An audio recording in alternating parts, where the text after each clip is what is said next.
Welcome back to Campus Pressbox, episode number 24. Tonight it is me, your Pac-12 writer, Mike Wilson, joined once again by our pipeline editor and in-house Michigan fan, Mitch Gatzke. Mitch, how we doing tonight, bud? I'm good. How about you, sir? Like I was saying before we went on air, a little hot and sweaty. It's still a little toasty down here, but you know, it's Arizona problems, right? But you knew what you got yourself into. Exactly. I knew what I was getting myself into. Exactly. But hey, we got some football to talk about, man. We got a top 25 that's brand new. We got, boy, oh boy, this is like the Pac-12 edition of our broadcast here. So, especially after last weekend. So, but let's start with the top 25.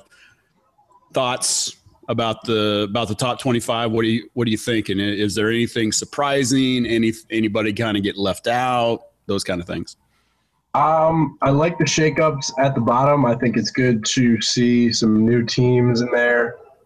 Florida, California, West Virginia, Michigan, Mississippi State, all ranked. This week, after not being ranked last week, I did think that there would be some more changes up toward the top. I'm kind of surprised that Notre Dame and UCLA are sitting at 6 and 7, while TCU and Baylor are still holding on to 4 and 5. And I'm just kind of waiting for. Why is that? I'm just curious. Why is that? Baylor's only 3-0. They haven't really played anybody yet and struggled against SMU. TCU almost got beat last weekend against Texas Tech. That was an insane game. The ending to that was quite crazy. But, and you look at Notre Dame and UCLA, and I think they've actually done something to prove that they're good teams deserving of a top 5 ranking. And we talked about it last week with Ohio State probably hanging on to number 1 only because of what they did last season. I think the AP poll might be trying to make up for the snubbing that they gave TCU and Baylor last season. Yeah, I would tend to kind of think along those lines as well. And as I look at it, it's kind of funny that they list how many first place votes that the teams get, and Ole Miss got 10 first place votes. Michigan State got 5, but they're, Michigan State's 2 and Ole Miss is 3. And, right. I don't know really how they calculate all this and what the system is, but you would think a team with more first place votes would somehow end up, being ranked higher. But if you take a look at the total points, I mean, they're separated by it's like 50 points or whatever like that. But I'm with you with the Notre Dame UCLA thought that they've proven themselves. They've proven some mettle so far in terms of beating people in TCU and Baylor. Like you said, TCU game, that was crazy. I mean, that was a defense be damned kind of game. It was basketball. It was basketball on grass to me watching that. And then, like you said, Baylor hasn't played anybody. I like that Utah got into they're in the top 10 now.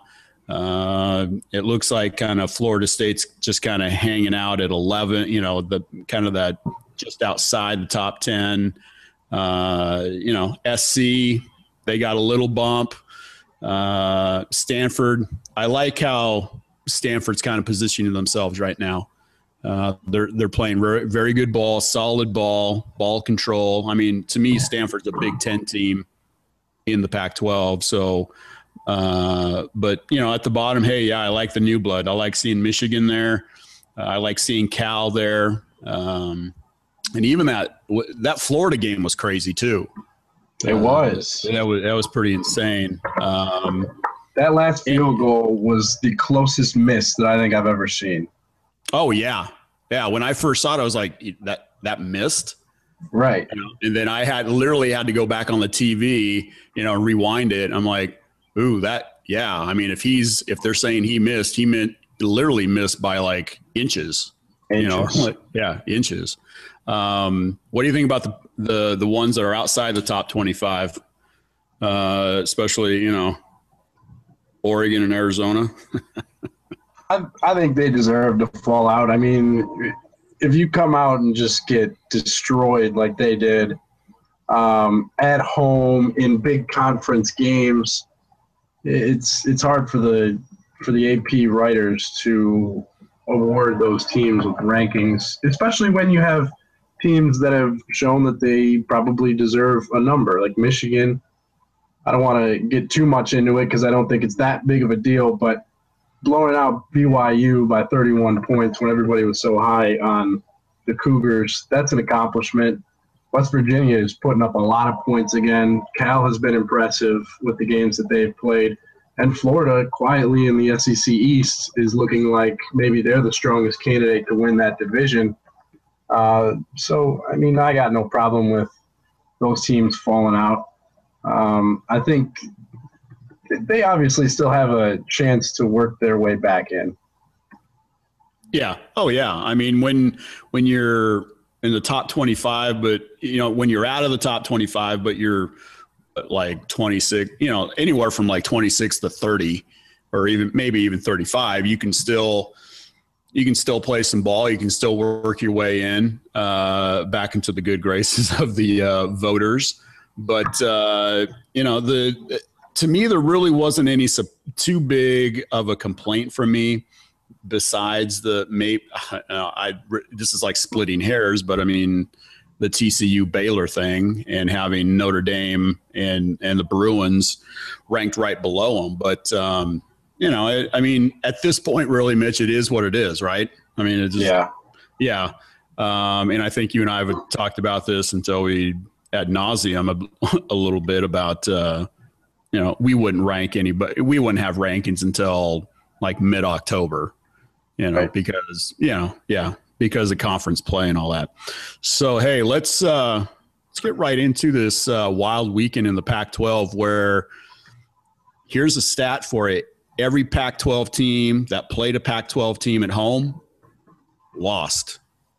Yeah, interesting add-on to that. The only Pac-12 team that won at home was Colorado last week. How about that? Yeah, I mean, they were playing Nicholls State, which everybody, if you don't go for 70 on them, it's kind of a letdown. But, yeah, I mean, every other team that played, I mean, their opponent was a Pac-12 team. They lost. The Arizona schools, the Oregon schools, they all lost. The Oregon State. Yeah, in Washington, yeah. I mean, it's the Oregon State loss to me was expected. I mean, they're a year or two or a couple of years away from being really any type of tough team. But let's talk about the massacre in Eugene. What were your thoughts when you saw that? Awesome. I was loving every minute of it. I was loving it because we were talking on the podcast last week. We both picked Utah. We thought it would be a much closer game than it ended up being.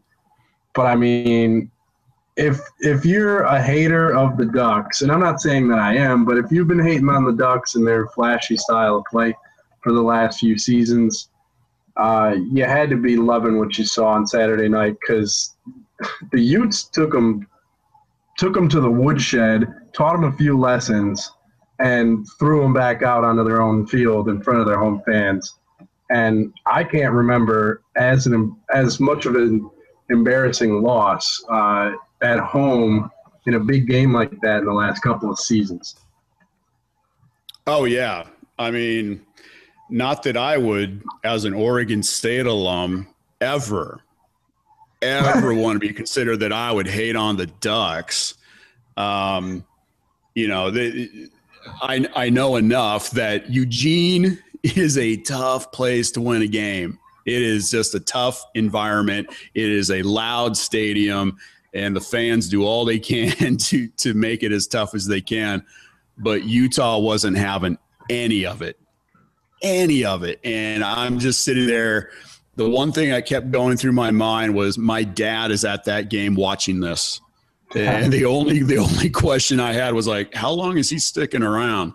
But to see to see Utah or to see any team drop 62 at Autzen was impressive. I mean, you know, I was getting ready for the ASU game, and I'm sitting there watching, and other people are watching it as well, and they're in disbelief with that game. I mean, Travis Wilson, you know, I wasn't sure if he was going to start or not. I think we talked about that last week in terms of who was going to start, because Utah was kind of keeping it close to the vest.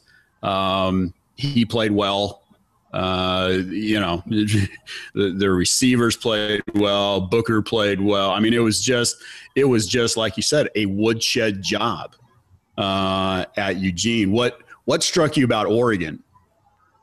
It didn't look like they were ready to play at all. I mean, no part of their game seemed to be functioning the way that we've grown accustomed to seeing from them. It was really a reversal of roles. If anything, you'd expect the Ducks to hang 62 points on the Utes. It's not the other way around. But a 6-touchdown victory, I mean, I don't understand, honestly, how Utah didn't get pushed higher into the polls. I guess maybe Oregon just isn't as good as we are used to them being, and everybody thought they would be this season. It's turning out that Vernon Adams isn't really all that they were making him out to be. He didn't play a lot in the last game, and that had a lot to do with struggles, I think. But still, I'm very impressed with what the Utes did. Yeah, and here's the thing with Vernon Adams. I mean, that whole situation right there is unique. One, I mean, they want to say he's still nursing the injury to his finger, like whatever, it was broken or, you know, whatever it may be. But his backup, you figure his backup's been in, you know, he's been in the system for 3 years now. Like you know, and you would think that he would have a firm grasp and be ready to go. He looked like he was a deer in headlights. Like he didn't know what was going on or what to do with anything. And the other thing I think with Vernon Adams is that, you know, last year at Eastern Washington, he's making all sorts of plays. But I mean, that's not exactly big boy football. Right, it's a different game up in the bowl subdivision. Yeah, exactly. So I mean, and now, you know, he's getting hit, he's getting run around. You know, he likes to run around, and he's hurt, and he might be thinking, you know, I wonder if he second guesses his decision that he made. But man, oh man, do you think this is the end of Oregon as we have them? Or is it a little premature? I think it's premature at this point to say it's the end, but I think Saturday night could very well have been the beginning of the end. Yeah. And do you think, let me ask you this, what about Mark Helfrich, the head coach? Is his seat a little warm right now? Or, you know, do you think the whispers start about his coaching? It's interesting. I've always thought that's a very strange job to have, the head coach at Oregon, just because of where the program was even 10 years ago, and then Chip Kelly shows up and makes it into this national power. All of a sudden, Mark's in charge. And, yeah, the seat is probably getting a little bit hot because the fans are used to winning, and no fan base obviously wants to see what happened in front of them on Saturday night. But I think obviously you got to give them through the rest of the season. You can't rush to judgment on stuff like that. And, it's still a long season. The Ducks, even though it was pretty tragic and now they have 2 losses on the season, they win conference. And realistically, if Stanford loses another conference game, loses a first conference game, actually, the Ducks are going to be right back in it. So, I mean, there's still time and there's still hope for Oregon, I think. Yeah, I mean, I agree with you. There's 2 losses. It's early. It's 1 conference loss.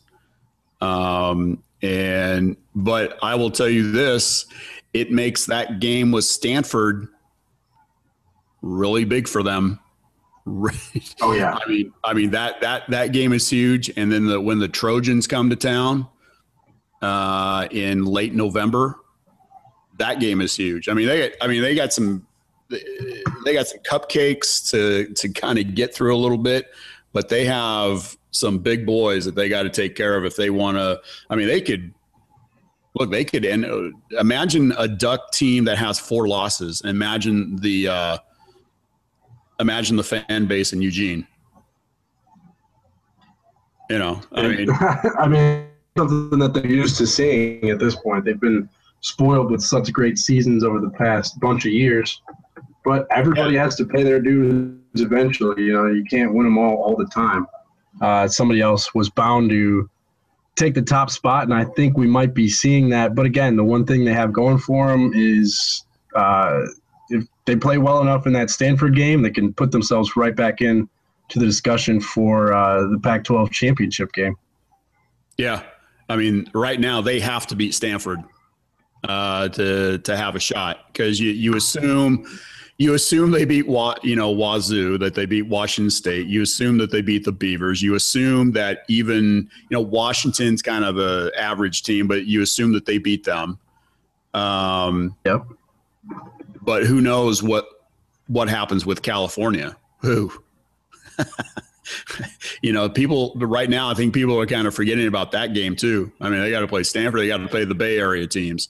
So, when those 2 games come around, plus that USC game, there's going to be lots of eyes on those TV sets, or a lot of anxious Duck fans, to say the least, at that point, wouldn't you say? That's the thing. California is looking like a pretty good team all of a sudden, and that throws a monkey wrench into this Pac-12 equation. And it's one of the reasons why a lot of people pick this conference as the best in college football this season, because of the parity, top to bottom, the exception of probably Colorado and even Oregon State, I'd guess. Yeah. Who are pretty weak teams, I'd say. Other than that, you're looking at tough games, whether you're on the road or at home. The home teams in the Pac-12 certainly found that out this past week. Let me ask you this question, and I've been having this discussion with people that I work with, people that I coach with.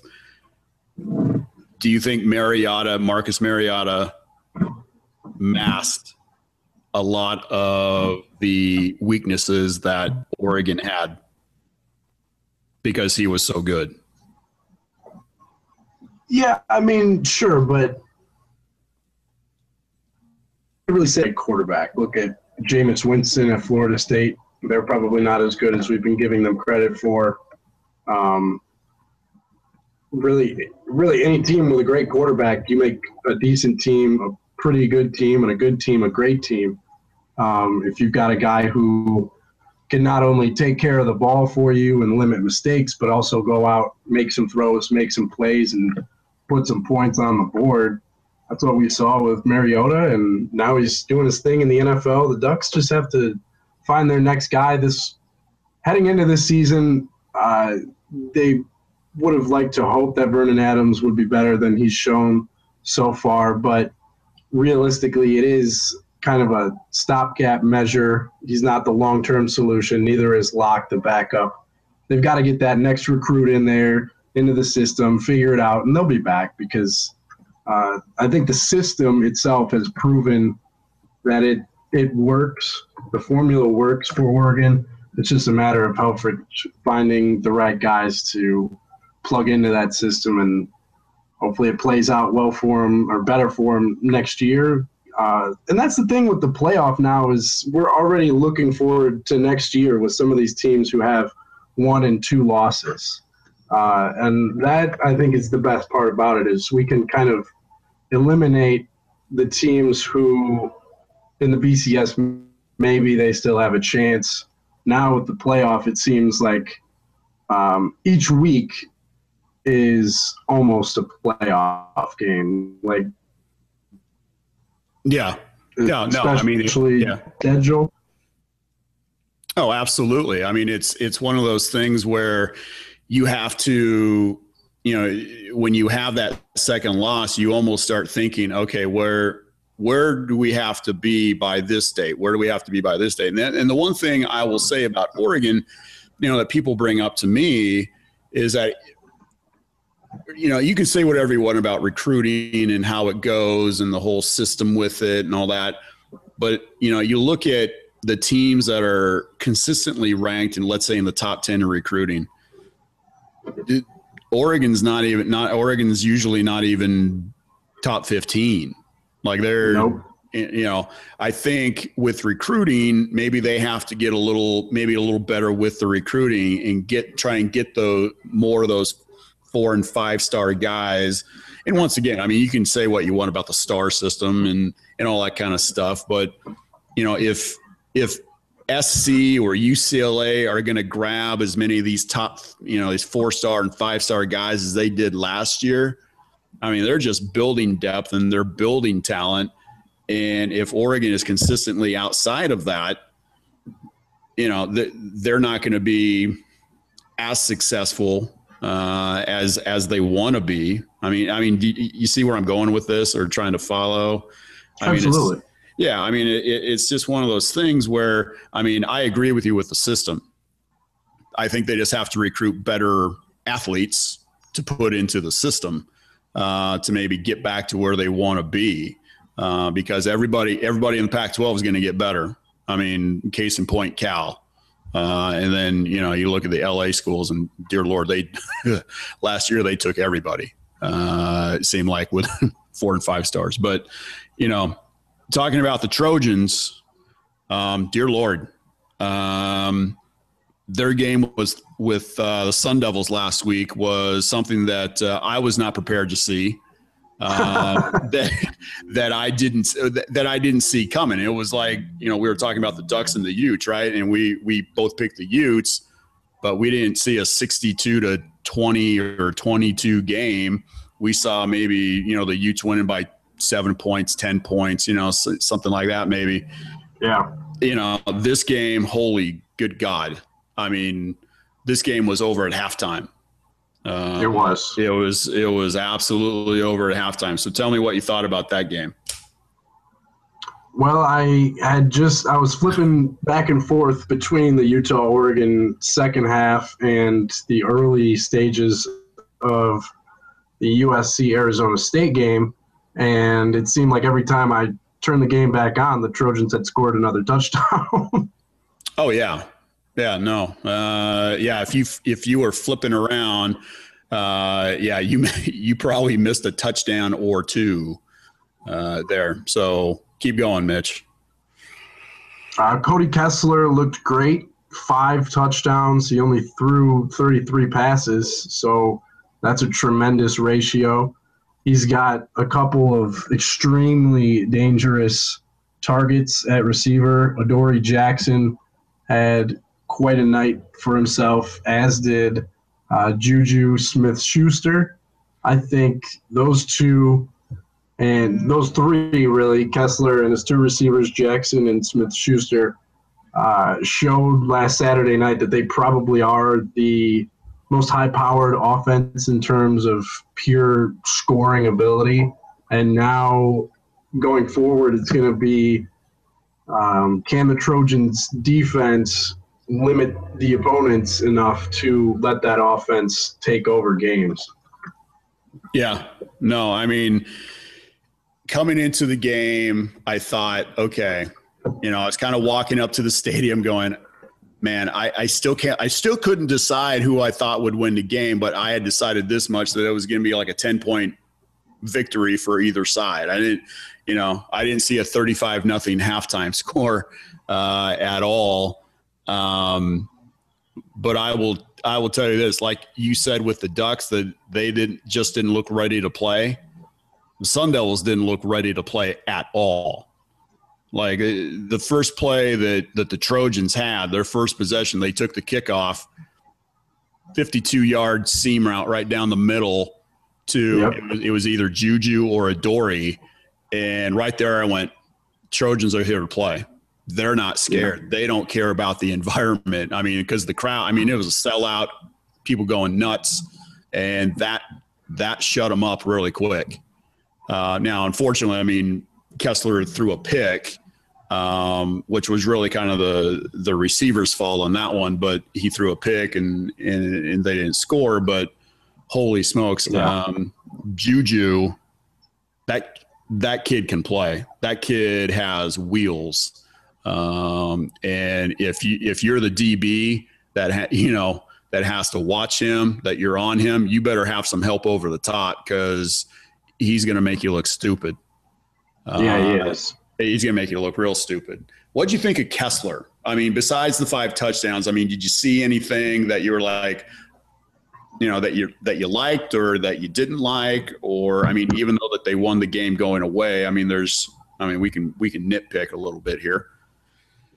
Yeah, I think he looked great. I mean, he stood in the pocket confidently, delivered the ball. He didn't complete maybe as many passes as you'd like to see, but he looks like he's not, I wouldn't say NFL ready, but the fundamentals are there. You can see him going through his progression, taking the check down when he needs it, and the arm strength and the accuracy are there. He's connecting with Smith-Schuster and Jackson deep down the field, and he's really been shredding secondaries so far this season.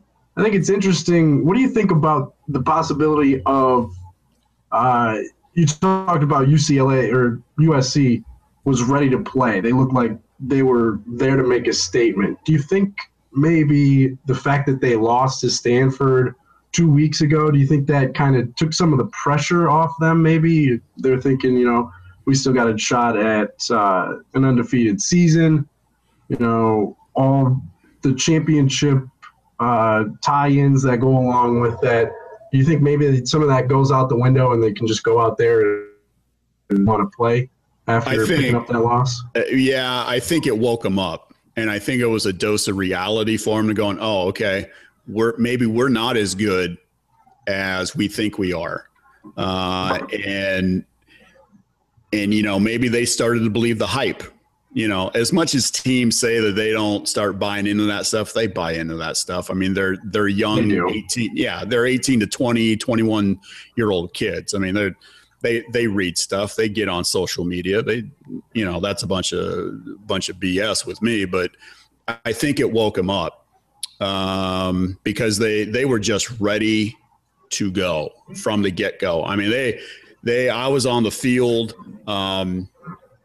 Right where they came out of the tunnel, where the Trojans came out of the tunnel, and they were antagonizing. They were antagonizing the crowd. Yeah, I mean, they were just antagonizing the crowd. They were going, "Yep, hey, big brother's here. We're ready to play. Boo us all you want. We're good to go." Even Sark, when Sark came out of the tunnel behind the team, he was yapping with the student section right there. He was giving the student section the number 1 signal. Yeah. And I'm like, man, okay, the coaches are down to play. The players are down to play. This right there, I was like, this could be ugly. Because you saw the Sun Devils warming up and they looked loose. They appeared to be ready to play, but they didn't have the swag. They didn't have the attitude. And when you got to play a big game like that you got to have attitude. You just got to have what I tell my players I coach, you got to get on the field with bad intentions. You got to play with bad intentions, and USC played with bad intentions, and the Trojans didn't. What else did you see from that game that, I don't know, surprised you or didn't surprise you? Well, it made me more interested in USC going forward this season. I'd kind of written them off after the Stanford loss. I didn't get to see much of that game, but I did see this one. I loved what I saw, and it's hard for the AP poll to show love to a team that was just coming off of a loss, but they move up a couple of spots. And interestingly, they are one spot ahead of Stanford.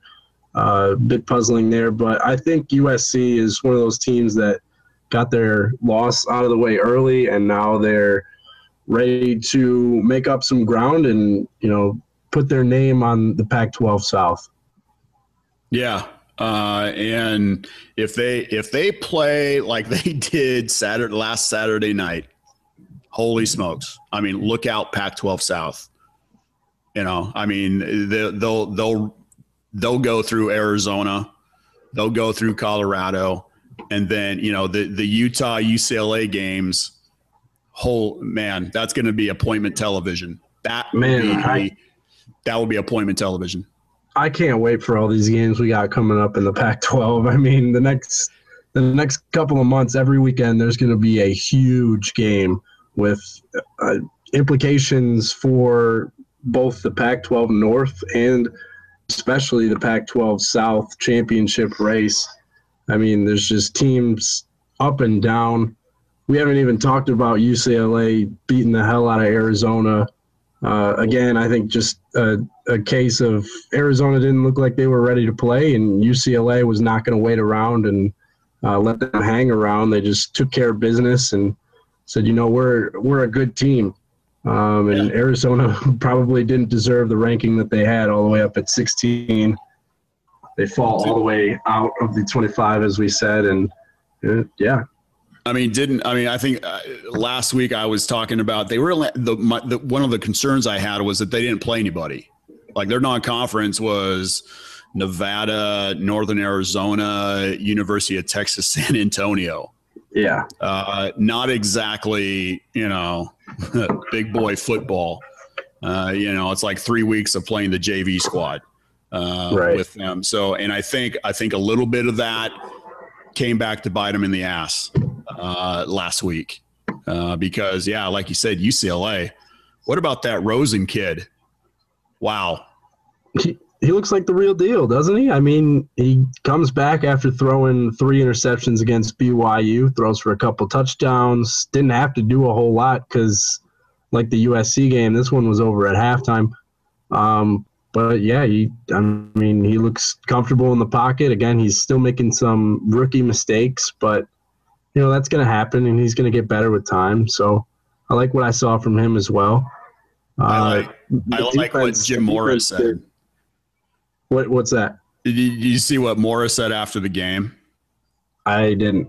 Okay. Morris, he was asked something to the effect of, what's it like having a freshman quarterback, a young guy playing quarterback for you. He goes, this is the first kid like this, first young kid, freshman kid that I've ever had played quarterback for me. I've never had a freshman quarterback like this. And he goes, if this is the way it's going to be, give me all the freshman quarterbacks that you want, kind of deal. And he kind of had this sly little look on his face about it. And Rosen, on one hand, yes, he's a freshman quarterback and he's going to make freshman mistakes, but you just know, Jim Moore is just sitting there going, I got the golden ticket. I got the Wonka ticket right here in my hand, and I'm going to cash this baby in, for the next couple of years, 2-3 years. So, and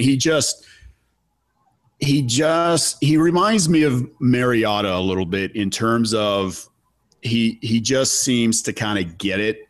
Like he doesn't get too high, he doesn't get too low. He's keeping himself even keeled out there.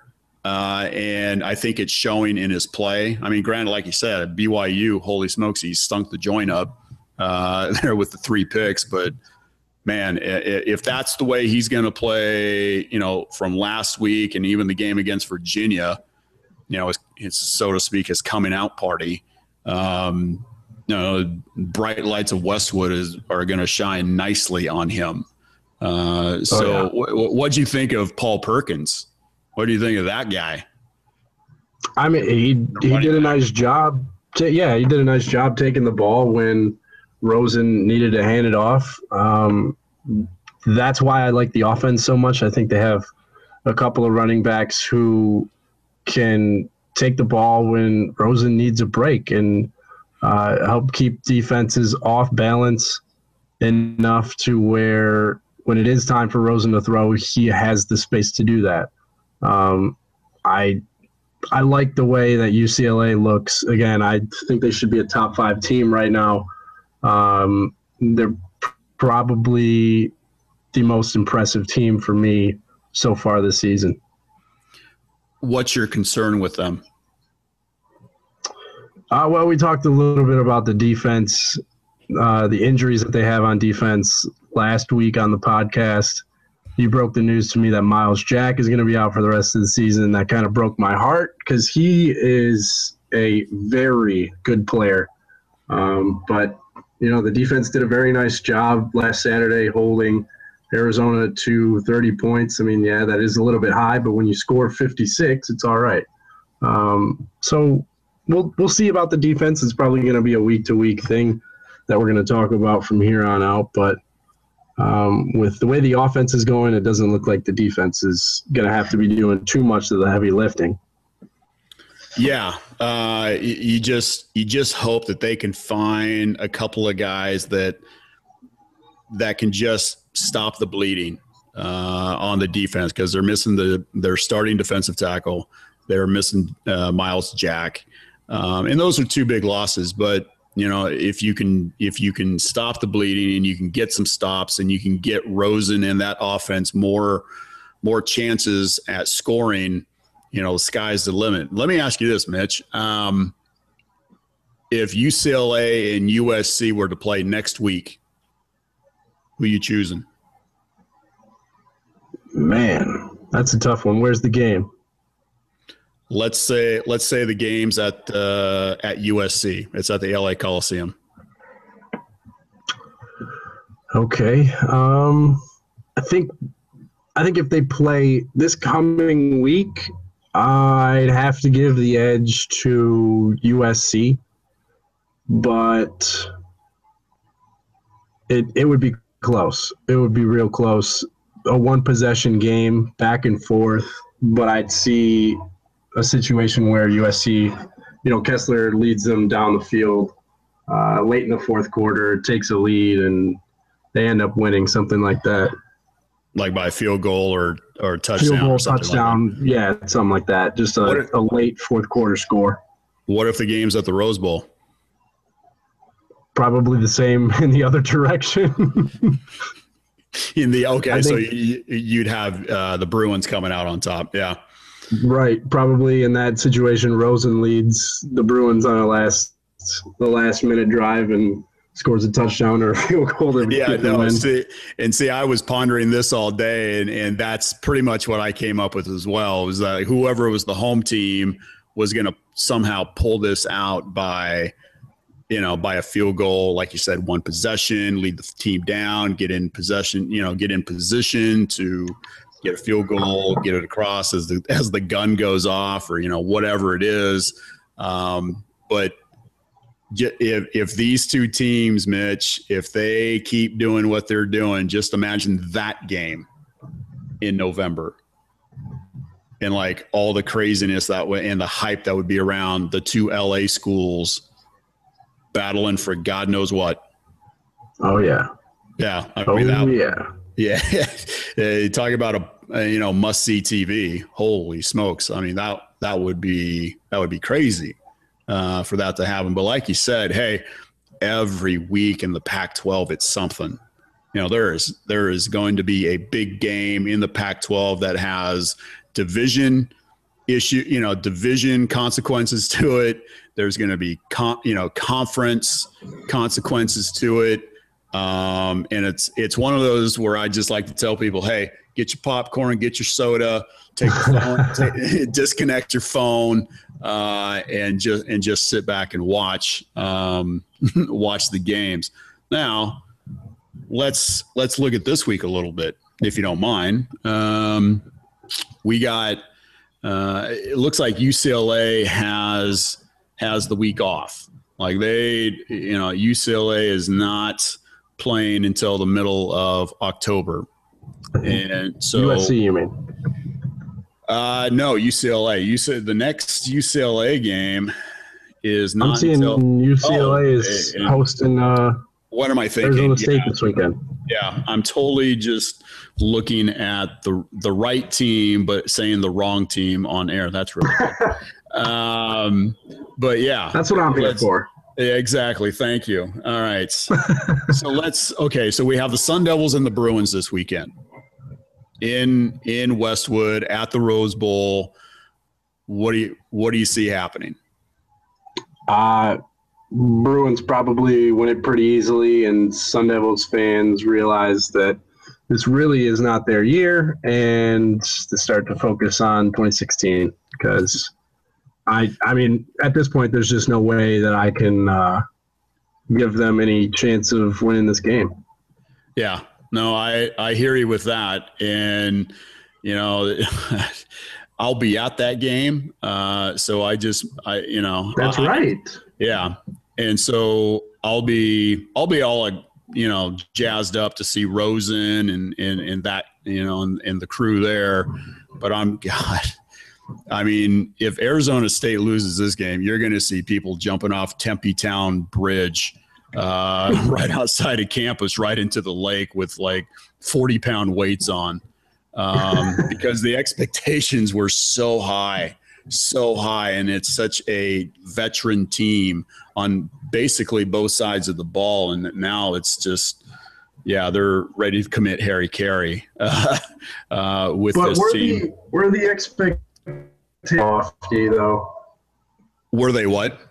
Were they a bit lofty? I think they were, because in the past, what has Arizona State done? Have they won the conference title? Have they got, have they really done anything but get to low kind of second tier bowls? No, they haven't done anything. But with all the talent that they had, perceived talent that they had coming back, with all the experience on both sides of the ball coming back, and an experienced quarterback, it didn't shock me that people had those lofty expectations. Now, can lofty expectations be way off base? Absolutely. And it looks like they may be with this team. But these fans down here, Mitch, they want a winner so bad. And they're latching on to anything positive, anything that's going to tell them that they think is going to be the next great ASU team. And this right now, it's not looking that way. Because if SC laid 42 on ASU, Rosen and those guys and that offensive coordinator, Noah Mazzoni, out there is licking his chops. Oh, yeah. They're saying we got to score at least 42 ourselves. Yeah, because, this, I mean, a rival team that scores 42 and you don't score 42, they're going to be like, well, they're not as good. Like, what's the whole big thing about UCLA? I mean, we put 42 up on the board. Why can't you? Exactly. Kind of deal. Now, hey, the Ducks, boy. Forget them. Talk about. I mean, honestly, we can just forget about them for the next few weeks until they prove to us that they're worthy of mentioning. Yeah. Yeah, because right now they get Colorado this weekend. Good for them. They need to get back on track, and that's the perfect way to do it. That's the perfect way to do it. So all the Duck fans can feel good about themselves again. Yeah. Most interesting game this weekend, I think, in the Pac-12 has got to be Arizona at Stanford. There you go. Tell me about it. 10:30 kickoff. You're going to see Kevin Hogan and Stanford come up against the Wildcats, who just got smacked around last week at home. And this is going to tell us a lot about the seriousness of both teams. If Arizona loses again, then they're probably done for the year in terms of at least trying to reach that Pac-12 championship. A loss for Stanford would set them back substantially as well after picking up that big win 2 weeks ago against USC. So they got to follow that up and continue to gain steam after losing in the opening week to Northwestern. I knew Solomon got injured in last week's game for Arizona, the quarterback. I'm not sure of his availability going forward, but he was a guy that they were really relying on, and he's a big reason why that game just snowballed and got out of control for them. So I'll be trying to find out here in the next couple of days what Rich Rod has planned for the Wildcats this weekend. Yeah, no, and I see Stanford blowing them out. Yeah, probably. I could see Stanford beating them by 3 touchdowns. And that would be a big blowout for them because they don't put up too many points. And they don't put up too many points. But, based on what I saw, I mean, granted, they were playing, my alma mater, the Beavers, who actually the Beavs stayed with them through the first half and first part of the third quarter. But then it was ground and pound, and we're just gonna punish you the rest of the game and see if you can, keep up the pace. And they couldn't. I'll tell you what, the kid to look at, or the 2 kids to look at on Stanford is Christian McCaffrey. And I forget his first name, but it's Barry Sanders' kid. Yes. Yeah. Both running backs. McCaffrey's a little bit more versatile. They can put him in the slot. They can put him out wide. They put him in the backfield. And he's just a slippery little sucker to bring down because he waits for blocks. He waits for things to develop, and then he has the speed to get the edge or to run between the tackles. And Sanders it looked like I was watching his dad run last week. Just quick, stop, move, jitterbug, this, that, hit the hole, go, kind of back. And, if people want two people to watch in that game, it's going to be Sanders and it's going to be McCaffrey.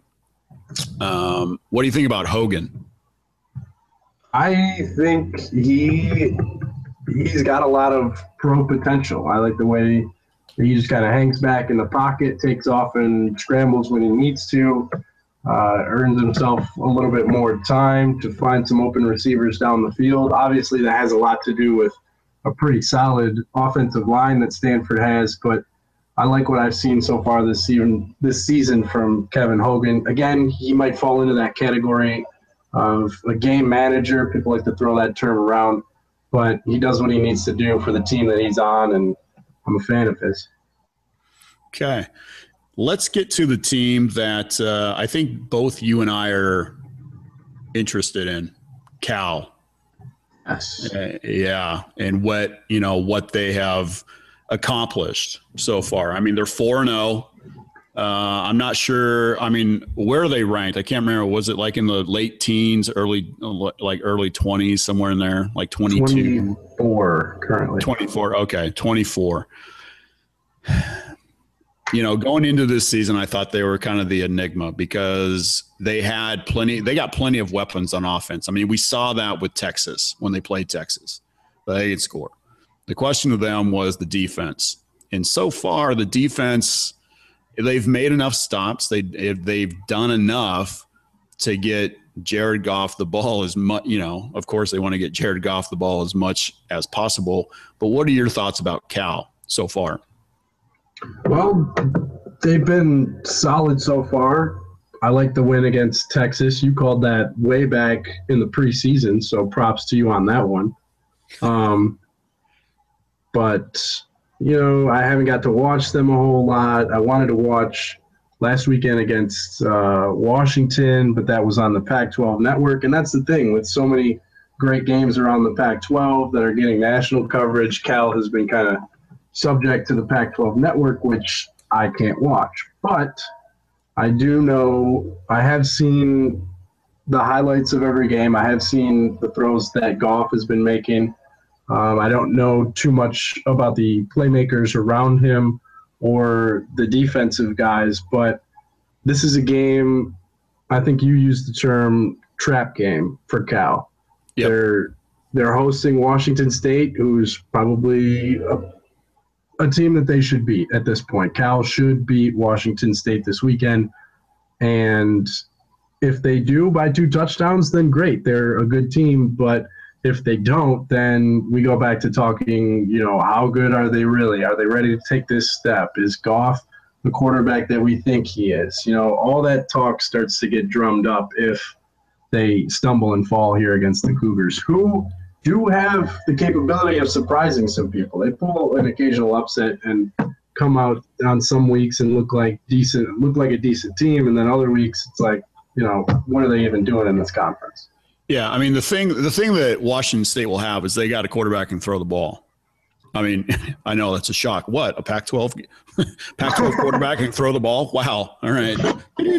Next on the 5 o'clock news, right? I mean, it's just shocking. But, if they can get by Washington State, win by a couple of touchdowns, 3, whatever it is, okay, their next game is Utah. At Utah.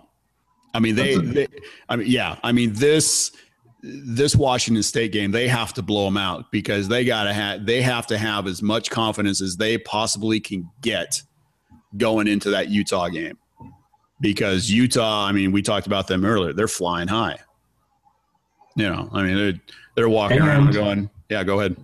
And they've got the bye this week, so they're going to have that extra week to prepare for the Golden Bears.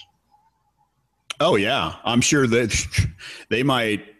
Kyle Winningham just may have the whole team like in their meeting room, just watching the game on the big screen, on the projection screen and going, hey, look, it's like a free film session for them. Absolutely. This is what we're up against next week, boys. So take notes. Yeah, absolutely. Take notes. So, once again, you got a team that, in Cal that should beat a team like Washington State, who hasn't, they're like Oregon State and Colorado. They're young. They haven't done anything. They're just inexperienced. And, right now they're just not any good. Classic trap game. If they, like you said, if they only win by like a touchdown, then you got conversation going on. I don't think Sonny Dykes wants conversation going on. I think the only conversation he wants is, yeah, we're ready to go. We're ready to take on Utah and all comers. So, like you've been saying, Mitch, it's must-see TV in the Pac-12. Every week there's something on that you got to tune in for. Yeah, absolutely. So, Mitch, why don't you tell everybody where they can find you? You can find me on Twitter at Great Gatzke, Gatzke. Find me on Campus Pressbox, editing the pipeline, and also contributing weekly Michigan Wolverines column. Find me in Ann Arbor, hanging out, doing my thing. Doing your thing in Ann Arbor. Nice. All right. You can find me, Mike Wilson, on Twitter at Pigskin Opinion. You can also find me at campuspressbox.com. I'm the Pac-12 senior writer.